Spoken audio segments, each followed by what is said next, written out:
All over the world on this Sunday, there will be people leaping into icy cold waters to retrieve crosses. It's part of the Eastern Orthodox faith tradition. That's the subject of Austin Faith Dialogue today. Please join us. Austin Faith Dialogue, at the crossroads of religion and life, a series highlighting the cultural and social interactions between the worshiping and religious communities in and around the capital city. Austin Faith Dialogue is brought to you by the Austin Metropolitan Ministries in cooperation with KXAN. Join us now in Austin Faith Dialogue.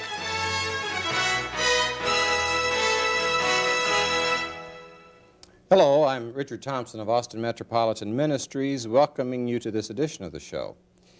And today we're reflecting upon the fact that there is what is called the ceremony of the waters all around the world in the Eastern Orthodox Church that's being celebrated here in Austin as well.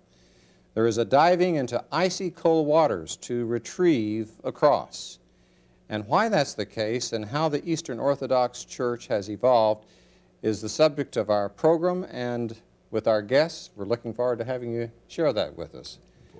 We have Father Stephen Rudy of St. John the Forerunner Orthodox Church, and we have Samar Sakakini of the St. Elias Orthodox Church.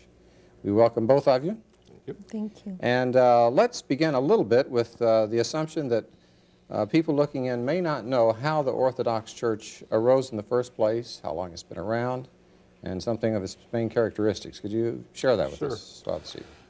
Anytime that gets addressed, it may sound somewhat egotistical in a sense, because there was only one church at Pentecost. You look in the book of Acts when 50 days after Christ's resurrection from the grave, he sent his Holy Spirit upon the apostles, and the church officially began at that point.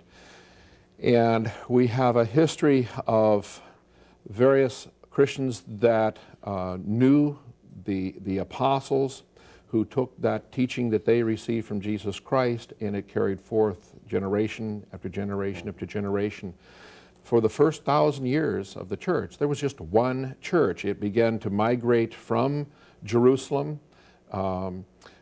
It went as far as Egypt, to Alexandria, and you see it going around the Mediterranean all the way up into Rome, and eventually into Europe, and then up into Russia, and then of course eventually across into the Americas and all around the world at some point. But for the first 1,000 years, you have one church. The term Orthodox, just by its definition, ortho being correct, like an orthodonture is correcting the straightening of your teeth and so forth, and doxy being the theology or the understanding of God. It's a correct understanding of God. It's the Orthodox Church, and that was ironed out and fought and struggled and strained over and birthed through that first 1,000 years. And then because of language difficulties with the church in Rome, primarily doing its services in the Latin language, along with the rest of the church around the Mediterranean, doing it primarily in the Greek language, and there are other languages that developed in there. There became a separation that took place, and then other things happened, and I won't go into all the details with that, but then we have the historical schism, which took place in the year 1054 officially, historically. Then we have a separation at that point of what is now the Roman Catholic Church as we know it, along with the rest of the church that continued on, which is the Orthodox Church. Now, the Orthodox Church today is associated with like the Greek Orthodox, the Russian Orthodox, Syrian, Romanian, there's Armenian, we were just talking about that, Ethiopian Coptic Church. We have a lot of those communities right here in Austin, although they don't officially have a place of worship. Some of those which are renting or borrowing the space from, like St. Elias and so forth. But yes, there's lots of different nationalities that are Orthodox. Okay, now St. Elias, downtown. It's 408 East 11th Street. On 11th Street, you belong to that? That's sort of the mother church in a sense. In Austin, yes. It was built in the 1930s by Lebanese families who immigrated to this country, and they wanted somewhere to worship. They had a visiting, first of all, they didn't have a church in Austin or around. There used to be one priest that used to travel all around the region to baptize, to do the marriage ceremonies, and to the burial ceremonies too. And now St. Elias celebrated so many years. It's been built by all these Lebanese immigrants. And now we have, it's diverse. It's a big church that's very diverse. We have Copts, as he said, Ethiopians, Russian Orthodox. We had Cypriots from Cyprus. We have Copts.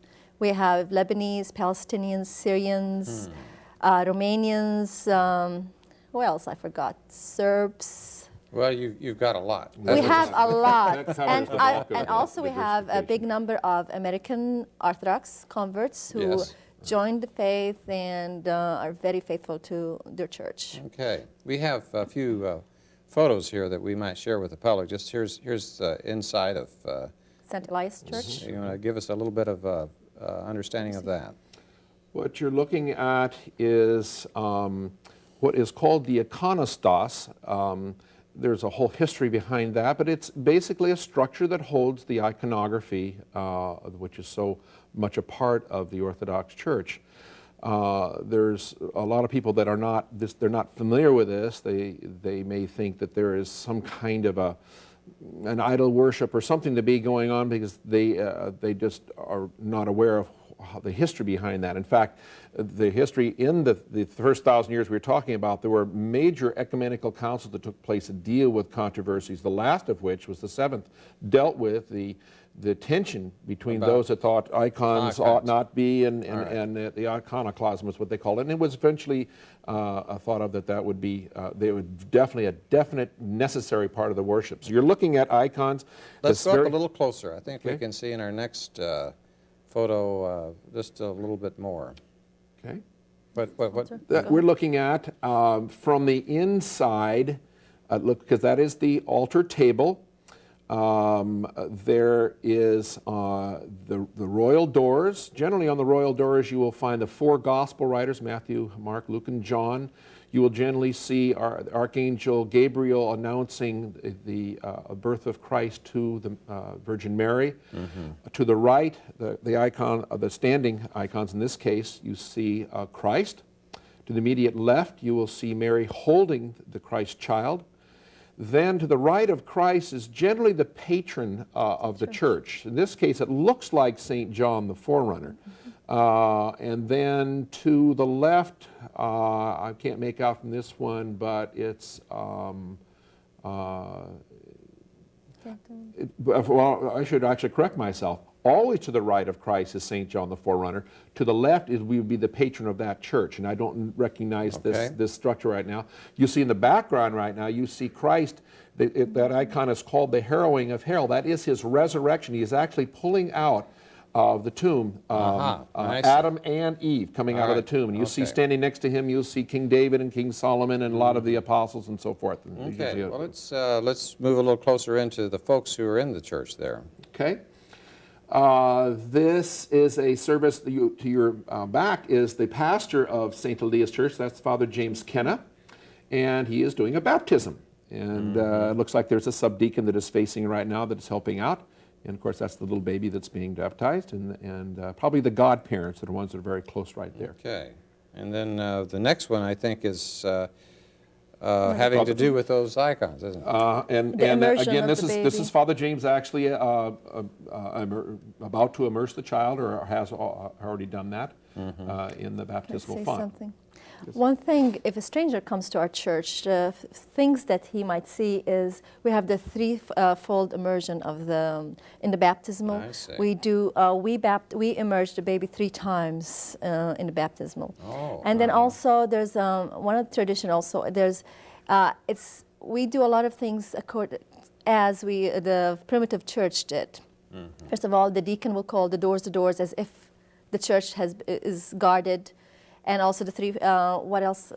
The old things. And then the icons, Right, that's something. The iconography. The one shot didn't show you, but around the walls, and of course that was part of that, you see the icons of all sorts of of patrons. those that have been canonized saints. We're talking about, like Mother Teresa, for instance, who recently died. They're talking about her canonization. So that's Sure. a subject that's Right, being asked right. about a lot of people. There are lots and lots and lots of saints that have been canonized, and those are the ones that you'll see in the book of Hebrews, for instance, talking about that we are surrounded about by a cloud of witnesses.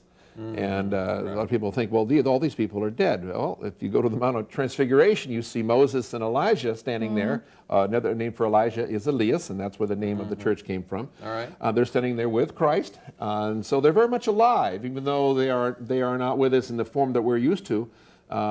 But when you walk into an Orthodox church, you are reminded very graphically how you were surrounded about by a cloud of witnesses. Okay. You are done that during the whole worship. Now, after the baptism, there's, I think, a view here of the outside of That's the St. festival. Elias. That is, it's one of the older photos, but that's the outside of St. Elias Church in the parking lot, and that is the Mediterranean Festival that they have once a year in now, mid-October. I think this is one thing, we've talked about it one time, Samar, that you've been very active in that festival. Tell us a little bit about that. The festival is held, it's every year, the second weekend of October.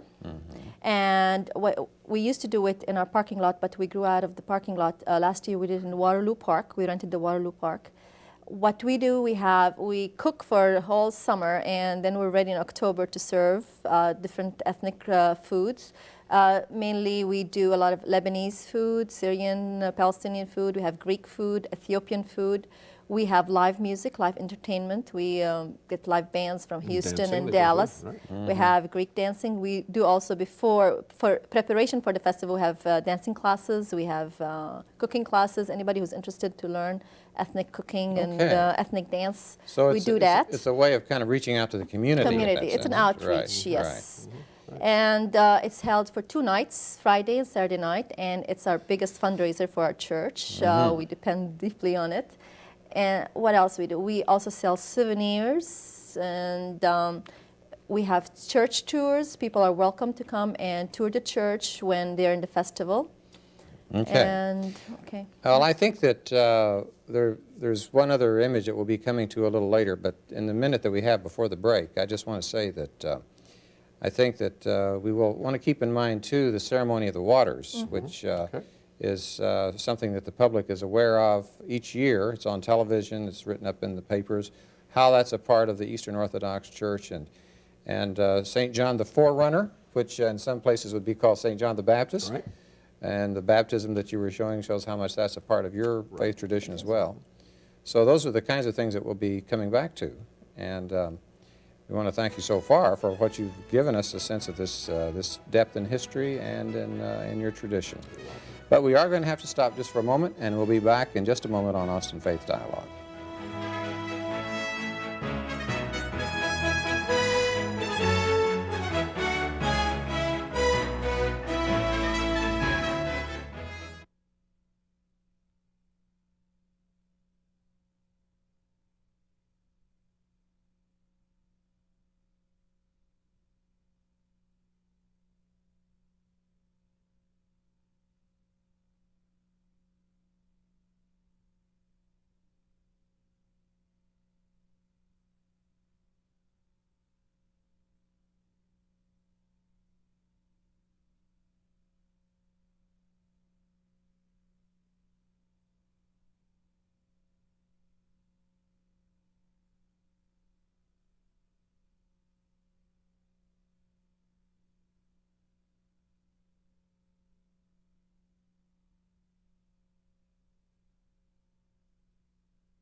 Welcome back to Austin Faith Dialogue, where today our focus is upon the Eastern Orthodox faith tradition.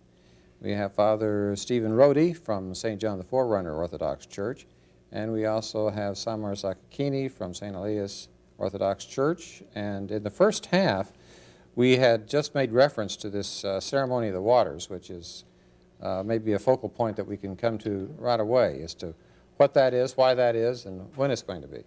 Okay.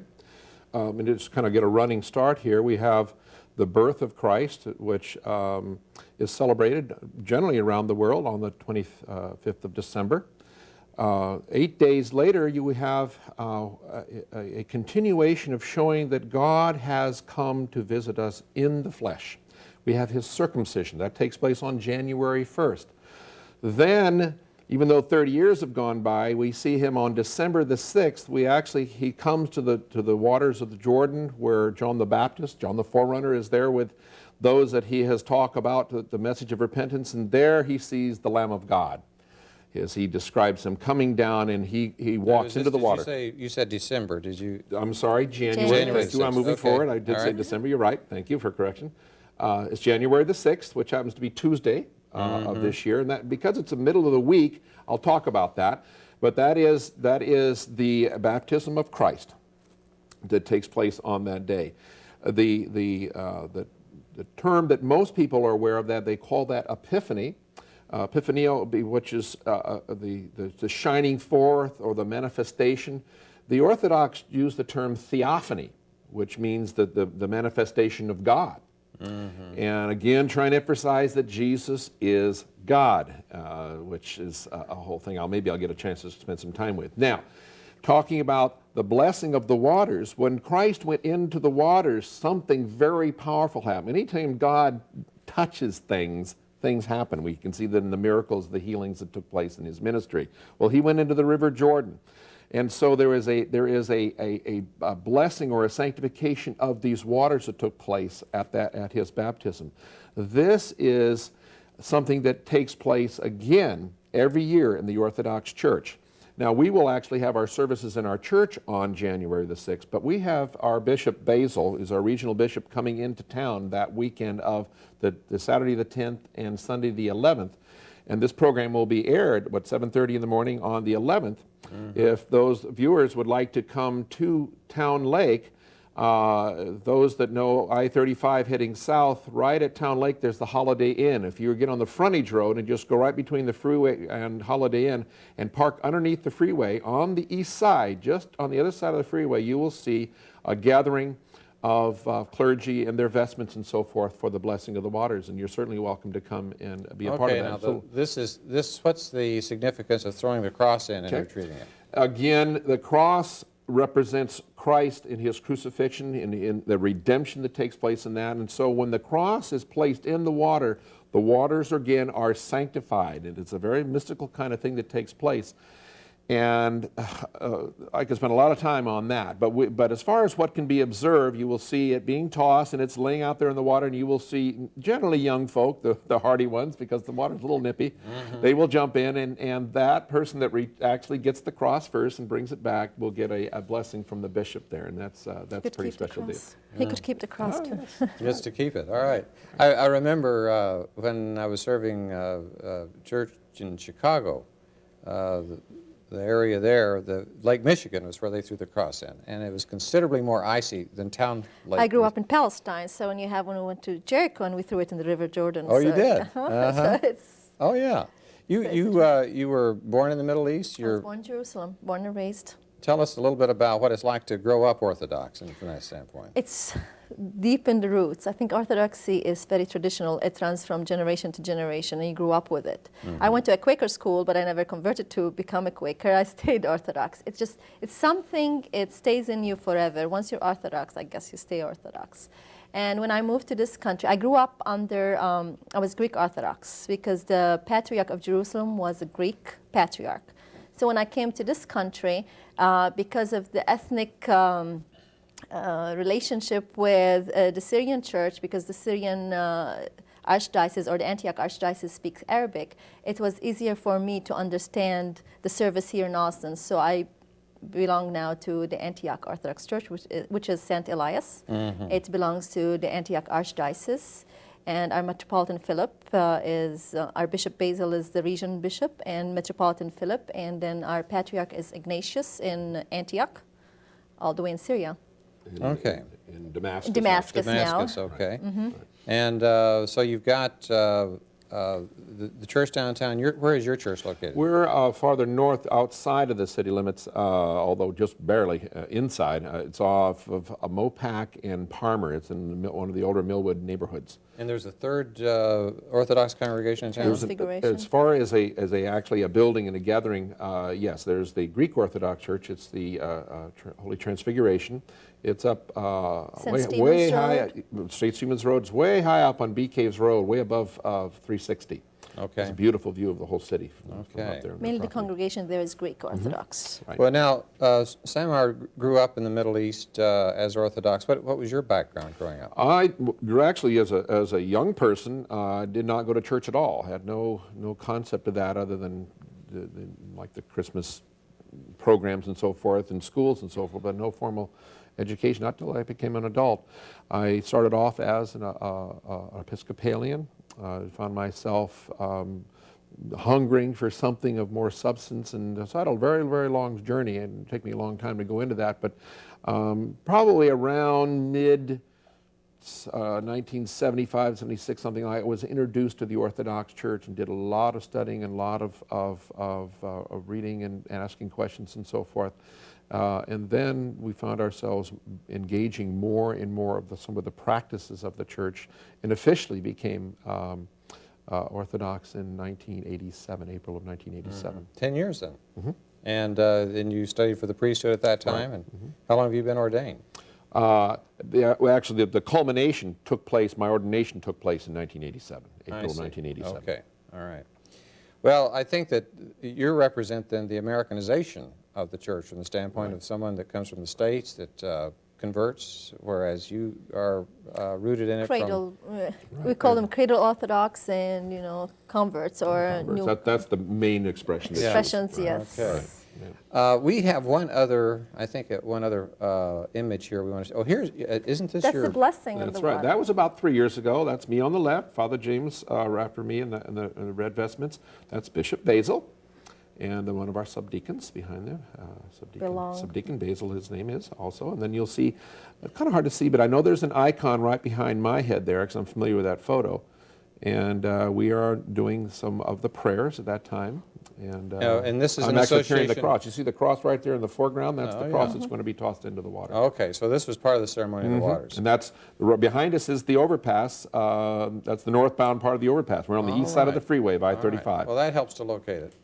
And we do bring containers with us and take the holy water home and That's bless our right. homes and bless those who weren't able to attend. And it's not so much the water out of town lake. We have a big container on a table right there. We will take some of that water and actually toss that blessed water into the lake, and then comes the cross. But the containers we bring we'll take out of that. What I want to know is, if you bless this water, does that mean that it's not polluted anymore? We're hoping that It all depends on your faith, okay? From a spiritual standpoint, I can really spend some time on that. Yes, there's no more pollution when it comes to that. Now, as far as other things that can get into the water, as far as whether drinking it or not, I don't know. I don't know. Well, I think the thing that we have just obvious relationship to through Austin Metropolitan Ministries, the ecumenical side of things, and the extent to which Epiphany is something that's shared with other faith traditions, just like baptism is.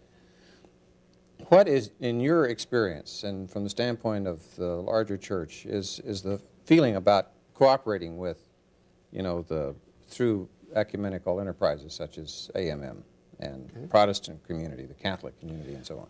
Well, I have not had the opportunity to be that involved with Metropolitan Ministries.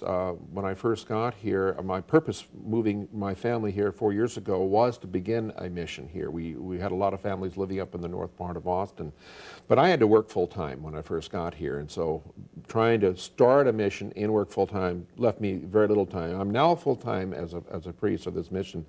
And so what is going on now, which I'm enjoying very much, is there are several pastors that I meet with on a monthly basis. We go and have lunch together and see what various kinds of programs that they're involved in, and we combine our efforts sometimes. I'm working with St. Stephen's Missionary Baptist Church, just down the street from us. They have been doing a gathering of foods. We did this at Thanksgiving this year, and again just right before Christmas, to well over 50 needy families. This was a week's worth of food with turkeys and chicken and breads and canned goods, and I mean, it was just wonderful. And so you got your grassroots ecumenical wonderful. enterprise there. Right, Yeah.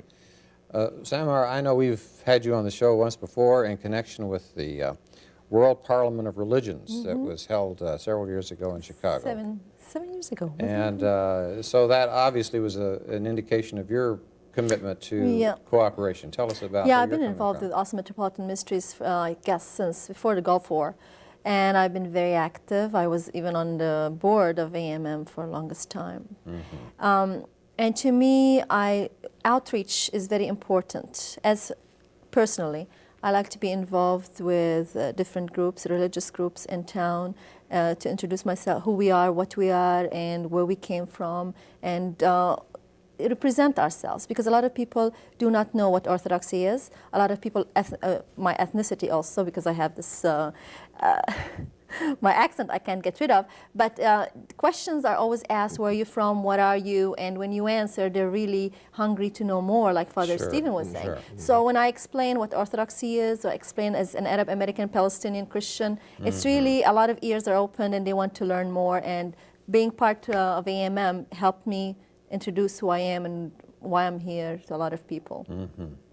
Well, I think that that's one of the things that makes Austin special in terms of kind of mutual appreciation here and openness that you don't find in every community. And the one thing that comes to mind, Father Stephen, you were mentioning theophany as a phrase that is connected to your faith tradition, and I've been a follower and an admirer of Paul Tillich, the Protestant theologian, who talked about the relationship to God in terms of a theophany, theophanous, the lights shining through the material from a transcendent source kind of thing.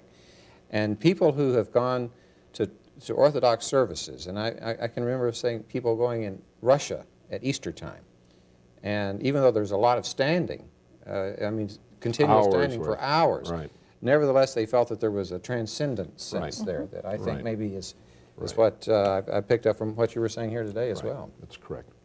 And do you have to stand up all the time through your service? Well, as you saw the pews at St. Elias, from a practical standpoint, I elected to put not pews in St. John the Forerunner. We do have some benches around the side for those that are not able to stand, but our service is standing. Yeah.